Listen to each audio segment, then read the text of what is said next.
What up, YouTube family? Today I'm back at it with a video of how I got robbed in the Lord's house. Hell to the no, this is blasphemy! Basically, it was just a regular Sunday morning, me going to church as all Christians do. Got to church at 9 a.m., went to Sunday school, had regular service, and then around 12 p.m., we're all saying deuces to each other. I go outside, go to where I parked, and it's not there. I'm like flabbergasted right now. I'm confused, I'm walking around, I call my friends, I'm like, hey yo, don't leave. I think I got something going on right now. They're like, dale, we'll stay. So they come around to where I'm at, I get in their car, they're like, are you sure you parked here? And I'm like, dog, I'm not stupid, I'm grown. I don't not remember where I parked, I remember exactly where it was. It was right by where the church does all their outdoor activities. It ain't across the street, it's right in front of the church doors. But I get my friends, they were just trying to look out for me. We went around the whole church. Bring it around town.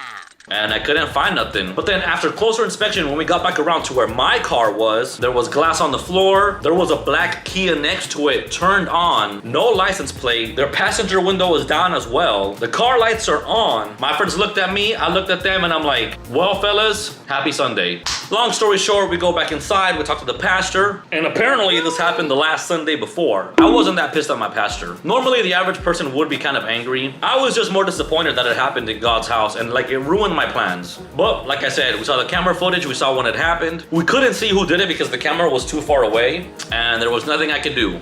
1 p.m. strikes around, I call the police, let me make a report. I call them, the woman answers and she's like, oh, just so you know, we gotta do reports over the phone, I'ma transfer you. I was on hold from 1:09 p.m. to freaking 2:37 p.m. And the reason I know it was 2:37 because the music kept playing, whatever, and then next thing you know, we hear beep, beep, beep, click. Bruh, they just hung up on me. I couldn't believe it, I'm like, the sun's out. Crimes don't happen in the daytime.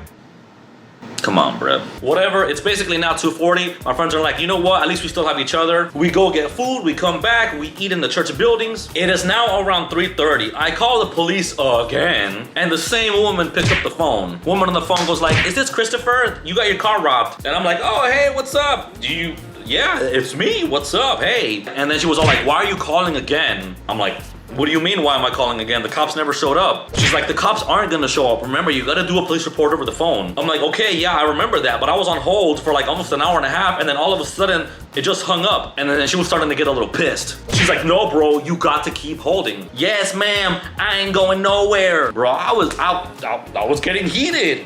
I'm a Christian, but I'm not perfect, bro. Like, I'm just being honest. I was pissed AF. She transfers me again. By this time, it's like around, 4:30, 4:45. From 4:45, I'm on hold till about maybe 5:30 to like 5:45, so like another flat hour. And then later, one of the homies was like, hey, yo, Christopher, how about we just go ourselves to the police station? Dale, vámonos. We go, it's closed because it's Sunday. I can't make this up. We have a little photo shoot. We're at the station, there's a paper taped to the wall that says if you have a report, please call this number. I call the number, the sweetest woman picks up. She tells me what was in the car. I had a brand new basketball, a brand new volleyball, a brand new football, 2 new skateboards with wheels on one of them that are brand new, a Hugo Boss jacket for work, an Under Armour jacket that I used to wear when it was cold, 2 cigars, 1 gifted cigar cutter that's also a lighter, a crap ton of wood because my friends and I were gonna have a bonfire because it's getting cold here, my electronic air pump that I bought, my very first ice scraper for the whip, a brand new unopened and unused badminton set. I don't even play badminton, but I wanted to start. Either way, I had all that robbed. And she was sweet. She was all like, and what do you estimate the value of all that is? I'm like, shit, girl, that's about $1 million. But long story short, I filed a police report, and somehow, some way, because I was so vain, I just kept thinking about all that was in my car. I even forgot I left my wallet in there, like I said earlier, and I had all my credit cards and debit cards. Actually, side note, immediately when I found out that my car was robbed, I locked all my cards, so that was good. Thank God for technology. I even had my Florida license taken. But to recap, I still had my house keys, so I had a place to lay my head that night. I had food in my refrigerator. All my finances were not stolen. In fact, none of them were. I still had everything I needed for life. And then like deep down, I realized that in the end, I have everything I needed. My friends stuck with me through the entire day. In spite of whatever you got going on, no matter how pissed you are, no matter how confusing it may be, really, if you have a safe place to be that night, you have no idea how blessed you are compared to others around the world. It may have been humiliating, it may have been embarrassing, but deep down, it's who you are after all that happens. A lot of times people say how it's all about the journey. Yes, that may be true, but deep down, something that I also notice is that it's really about